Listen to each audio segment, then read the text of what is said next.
반갑습니다. 많이 오셨습니다. 이제 전체 대형이 한 절반 정도 온 것 같아요. 이제 중간고사가 가까워 오고 있다는 뭐 그런 의미라고 보시면 되겠죠. 음, 보시면 일단은 뭐 그림이 하나 그려져 있죠. 근데 이게 자세히 보시면요. 여기 지금 요 되게 누가 봐도 백인이죠. 누가 봐도 백인의 살집이 좀 있는 아저씨인데 이렇게 되게 영국 신사 스타일의 모자를 쓰고 있죠. 그리고 아니나 다를까 이렇게 잉글랜드라고 쓰여져 있죠. 그래서 지금 일단은 가운데 남자는 영국을 의미하는 것 같아요. 그리고 지금 굉장히 마치 문어처럼 이렇게 굉장히 여러 개의 손을 뻗치고 있죠. 그다음에 보시면 이게 잘 보이실지 모르겠는데 여러 지명들이에요. 그래서 지금 저도 지금 사실 자세히 보이는 게 많지는 않은데 여기 이제 이집트를 의미하고 있고요. 여기 이제 캐나다를 의미하고 있고요. 나머지는 솔직히 모르겠다. 너무 대충 써져 있어서 모르겠는데 요건 또 어디냐? 로드 아일랜드를 얘기하나? 어쨌든 지금 이게 이제 어떤 그림을 상징하는 거냐면 영국이 여기저기 여러 지역들에 손을 뻗치고 있는 걸 얘기하는 거예요. 그러면은 뭐겠어요, 이거는? 영국이 뭘 만들어 나가고 있다는 거예요. 식민지를 만들어 나가고 있다는 거죠. 근데 여기서 잘 보세요. 우리가 사실은 이미 알고 있잖아. 뭐 해가 지지 않는 나라니, 뭐 대영 제국이니, 막 이러면서 우리가 상식적으로 이미 세계에서 가장 많은 식민지를 가지고 있었던 나라, 영국이라는 거 다 알고 있단 말이에요. 근데 이거를 이제 뒤어서 수업을 쭉 들으시면 이해가 가시겠지만 자연스럽게 연결해서 생각을 해 주셔야 돼요. 그러니까 세계에서 가장 많은 식민지를 갖게 된 나라가 영국인 게 우연의 일치가 아니라는 거지. 그래서 사실은 제가 역사 수업을 하면서 한국사가 됐든 세계사가 됐든 뭐가 됐든 간에 꾸준히 말씀드리고 싶은 건 그거예요. 물론 우연의 일치들도 있지만 특히나 학교에서 다루는 역사는 우연의 일치에 의해 발생한 역사는 그렇게 중요하게 다루지 않아요. 왜냐면 제가 이제 작년이란다 1학기 때도 말씀을 드렸지만 학교 교육의 어떤 목표는 이 내용 자체를 여러분들이 죽을 때까지 기억해라 이게 아니라 요 내용들은 다 소재일 뿐이고 이 일들이 어떻게 왜 발생하게 됐는지를 한번 생각해 볼 수 있는 기회를 주기 위한 거거든요. 그러니까 여기서 제가 하고 싶은 얘기는 뭐든지 우연의 일치에 의한 사건들은 잘 없다는 거예요. 그렇게 된 데는 그만한 이유들이 있다는 거지.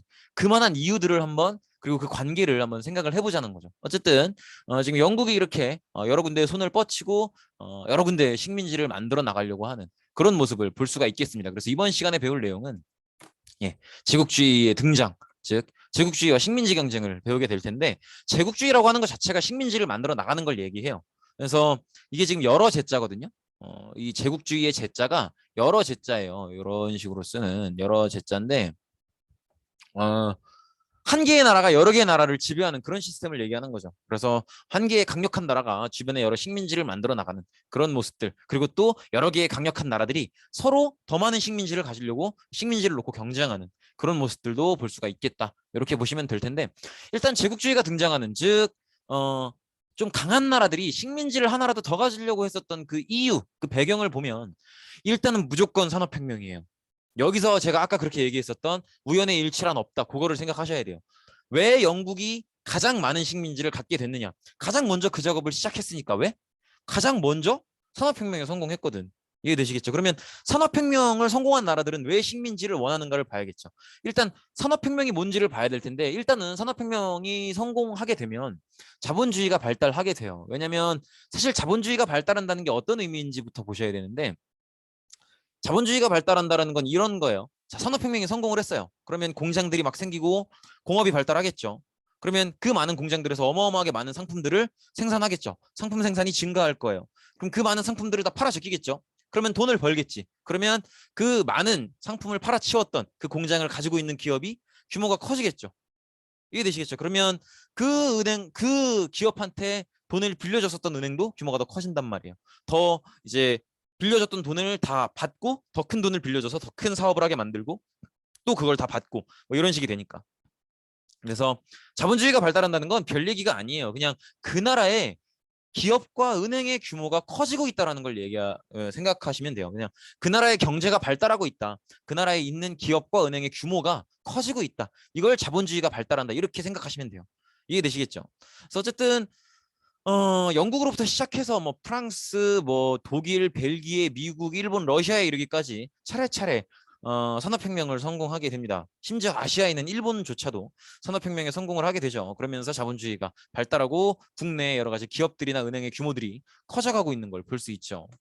자, 그러면 산업혁명이 왜 식민지를 필요로 하느냐 이걸 봐야 될 텐데 제가 산업혁명은 사실은 뭐 복잡하게 생각할 거 없이 이것만 떠올려 달라 그랬잖아요. 기억나요?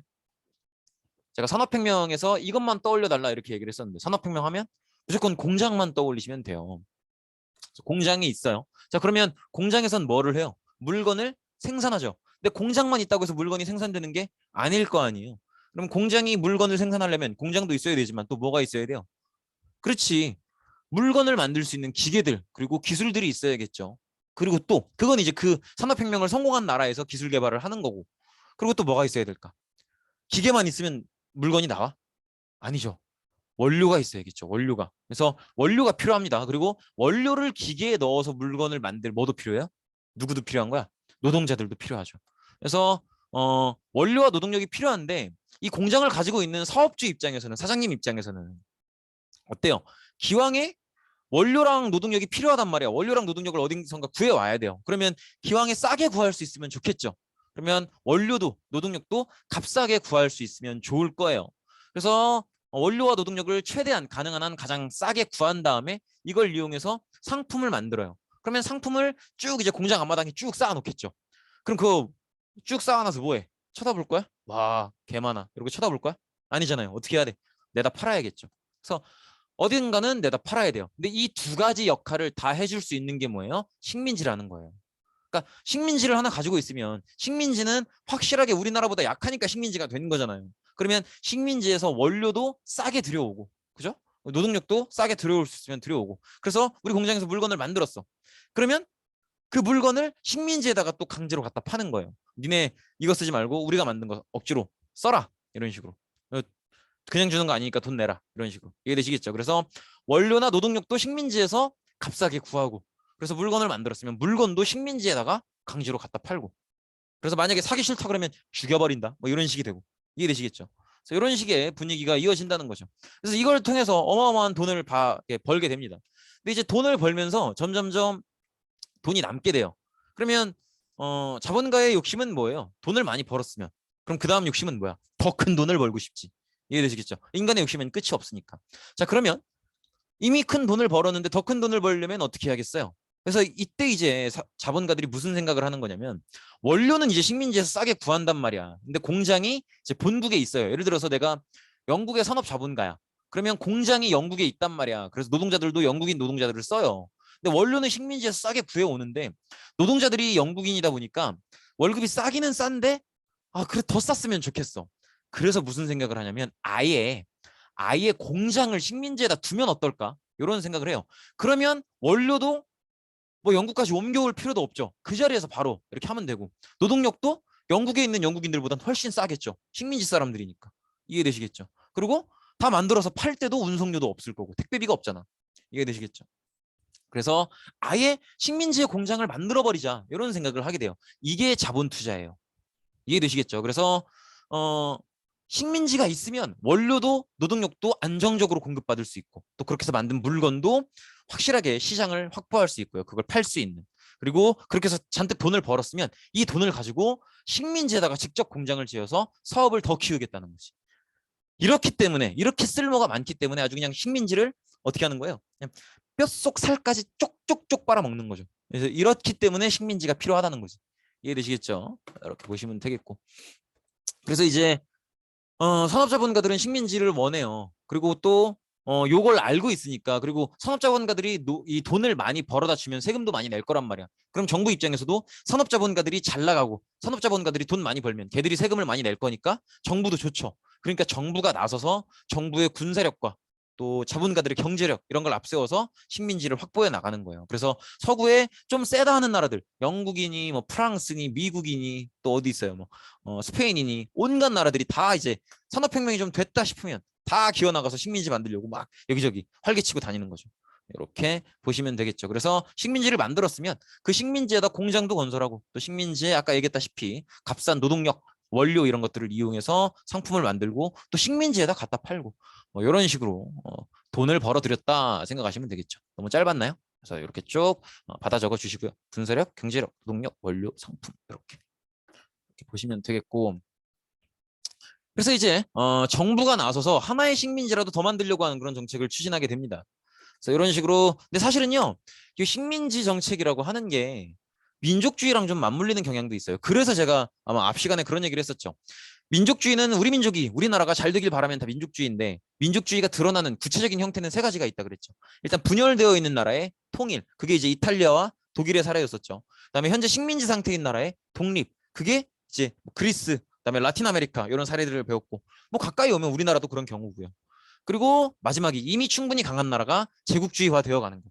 하나의 식민지라도 더 가지려고 하는 것. 이런 또 모습들이 보인단 말이에요. 그래서 민족주의와 맞물려서 진행이 된다는 것. 왜냐면 이게 사실은 그렇잖아요. 우리도 그렇죠. 우리도 내가 딱히 갤럭시를 쓰는 게 아니어도 삼성이 어디 가서 뭐 점유율 1위 했다더라. 삼성이 뭐 어디 가서 되게 막 어느 시장을 완전 장악했다더라. 이러면은 국뽕이 차잖아요. 그런 거예요. 그래서 이 열강들의 서양 열강들의 일반 국민들도 우리나라가 식민지가 뭐 하나 더 늘었대 아니면 엄청 많아졌대 이러면은 걔들도 뭔가 자부심이 찬단 말이에요. 국뽕이 찬단 말이에요. 그래서 예를 들어서 영국인이다. 그러면은 영국이 다른 나라들에 비해서 식민지가 제일 많대. 그럼 우리나라가 그만큼 센 거야? 막 이런 생각을 하고 그죠? 이렇게 해서 민족주의와 맞물려서 진행이 되고요. 그리고 또 자, 이게 사실은 일반 국민들도 물론 그런 자부심의 문제도 있지만 현실로 와도요. 자, 우리나라가 어떤 식민지를 갖게 됐어요. 그럼 우리나라의 공장이나 기업들이 성장을 하겠죠. 식민지를 이용해서. 그러면 기업 규모가 커질 거 아니에요. 그러면 기업의 규모가 커졌으니까 뭣도 늘어나요?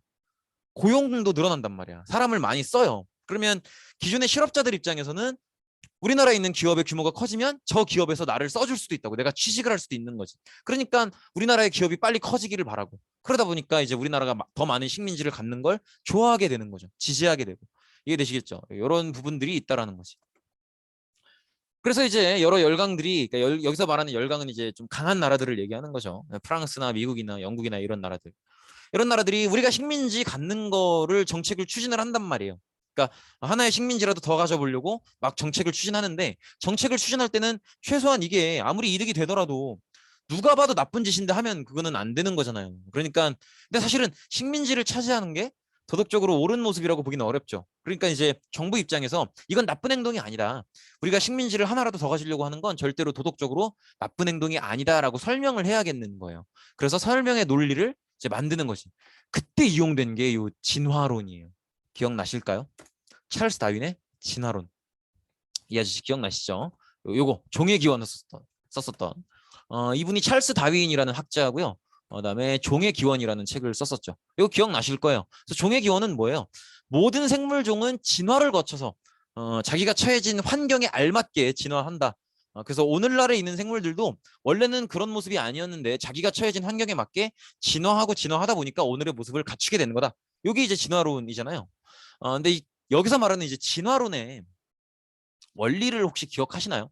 진화론의 원리가 그런 거였었죠. 그러니까 만약에 키 큰 사람이 이 환경에 더 적절하다 그러면은 그냥 천천히 우리 증조 할아버지 때보다 할아버지 때가 조금 더 크고 할아버지 때보다 아버지 때가 조금 더 크고 아버지 때보다 내 때가 조금 더 크고 나 때보다 내 아들 때가 조금 더 크고 이런 분위기가 아니라 그랬죠. 진화는 어떻게 이루어지는 거예요? 예를 들어서 A라는 동물 종이 있어요. 그럼 A라는 동물 종이 어마어마하게 다양한 돌연변이들을 낳는단 말이에요. 이해 되시겠죠? 그런데 1, 2, 3, 4 이거 기억나실 거예요. 6, 7, 8, 9 이렇게 다양한 돌연변이들이 있어요.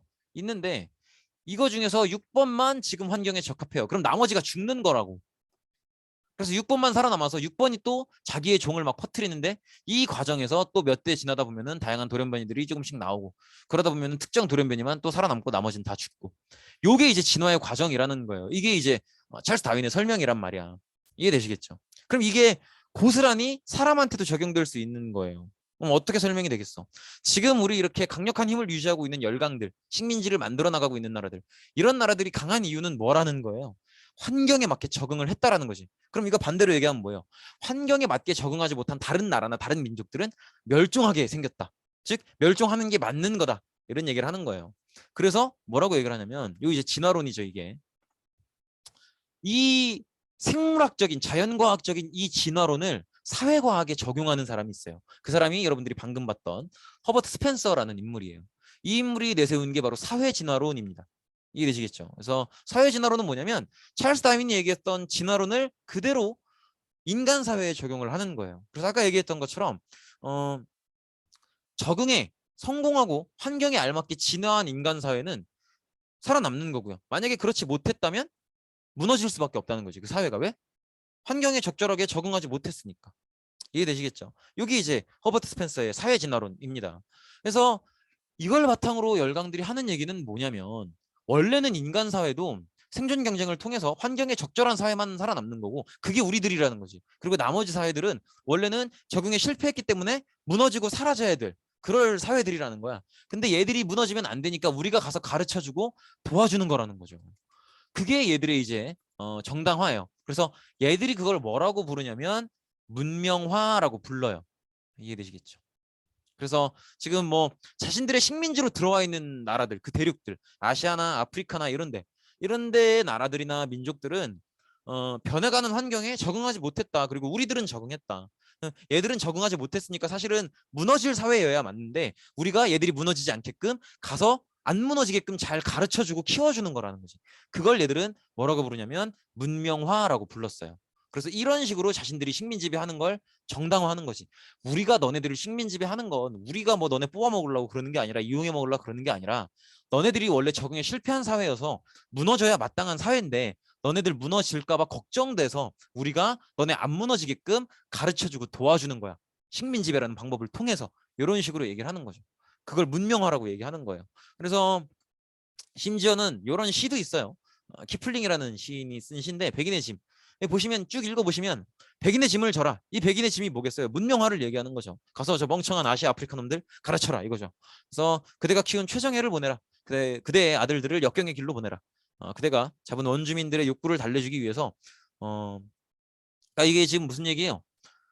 그대가 잡은 원주민들이 거친 욕구를 달래주기 위해서. 그러니까 원주민들, 그러니까 뭐 아시아나 아프리카 이렇게 식민지가 된 나라들에 원래 살고 있는 사람들, 그 지역의 원래 사람들은 욕구밖에 모르는 인간들이라는 거예요. 허둥대고 거친 자들, 무식한 인간들이라는 거죠.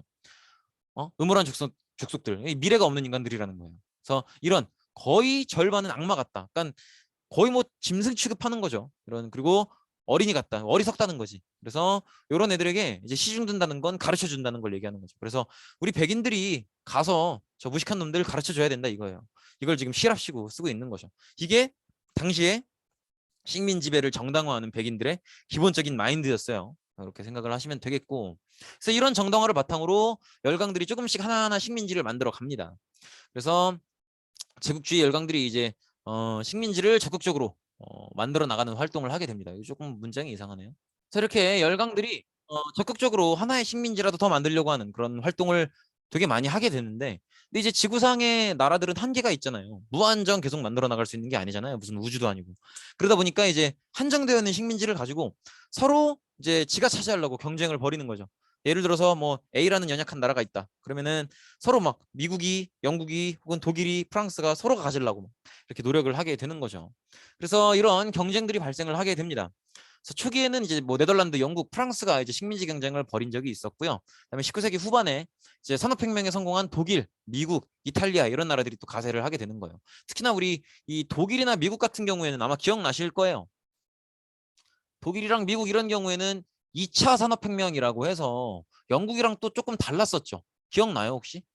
영국은 산업혁명을 민간이 주도했었죠. 그렇기 때문에 가장 먼저 시작했지만 규모가 좀 작고 발전 속도가 더딘 면이 있었죠. 근데 독일이나 미국은 의도적으로 영국이 부러워서 정부가 나서서 시작한 거기 때문에 정부가 주도했고요. 그렇기 때문에 뭐 세금도 투자금도 또 모아서 대규모로 돈을 투자할 수 있었기 때문에 굉장히 규모가 컸고요.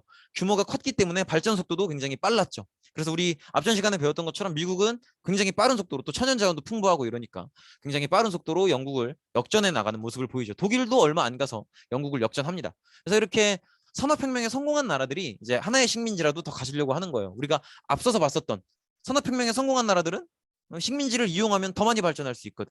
공장을 더 좋게 운영할 수 있고, 그죠? 그래서 이렇게 서로가 이제 더 많은 식민지를 갖기 위해서 이렇게 서로 경쟁을 펼치게 되고요. 그러면서 이제 특히나 영국이 추진했던 식민지배 정책이 뭐 프랑스나 러시아 이런 나라들이랑 마찰을 빚게 되기도 하고요. 그다음에 또 가장 이제 강렬하게 부딪혔던 건 영국과 독일이에요. 그래서 어, 사실 영국과 프랑스가 부딪혔던 건 보통 이제 아프리카나 아니면 북아메리카 지역에서 좀 많이 부딪혔고요. 그다음에 영국과 러시아는 아시아 지역에서 많이 부딪히는데 이제 가장 감정선이 안 좋게 부딪혔던 건 영국과 독일이에요. 그래서 영국은 삼시 정책이라는 걸 해요. 즉 아프리카 전체를 세 개의 도시를 탁탁 아프리카가 아니라 전 세계에서 이제 세 개의 도시를 콕콕콕 찍어서 거기를 연결하는 식민지를 만들겠다는 거죠. 그게 이제 삼시 정책이에요. 근데 영국이 먼저 삼시 정책을 했어요. 그래서 인도의 캘커타, 지금은 콜카타라고도 부르는데 인도의 캘커타, 그다음에 이집트의 카이로, 그다음에 아프리카 남단에 우리 옛날에 희망봉 있었던 그 지역에 케이프타운, 그렇게 세 군데를 연결하려고 해요. 근데 독일이 이걸 의도적으로 방해해서 삼비 정책이라는 걸 추진을 해요. 그래서 본인들의 수도인 베를린, 그다음에 우리 예전에 이제 동로마의 수도였었죠. 비잔티움, 그다음에 이라크의 바그다드, 이렇게 세 군데를 연결하려는 그런 식민지 정책을 추진하게 됩니다. 요거를 지도로 한번 보시면요, 이렇게 돼요. 그래서 이제 이게 이 주황색이라 그래야 되냐, 뭔 색이라 해야 되냐? 요게 이제 영국의 삼시 정책이죠. 여기 이집트의 카이로고요. 그다음에 인도의 콜카타고요. 캘커타라고도 하는데 콜카타라고 더 많이 해요. 그다음에 여기가 이제 케이프타운이죠. 그다음에 나중에 이제 내년에 3학년 되면 배우시겠지만 요 삼국 간섭이 이제 일본과 러시아가 부딪히는 장면이고 그 전에 이제 그런 장면도 있었어요. 거문도 불법 점령이라 그래서 영국과 러시아가 조선을 두고 살짝 마찰을 일으켰던 그런 지점도 있었습니다. 어쨌든 뭐 그거는 다른 동네 얘기고 영국이 이렇게 세 개의 지역을 연결해서 식민지를 차지하려고 하는 정책을 먼저 펼쳐요. 펼치는데 독일이 이걸 보고 이걸 의도적으로 방해해요.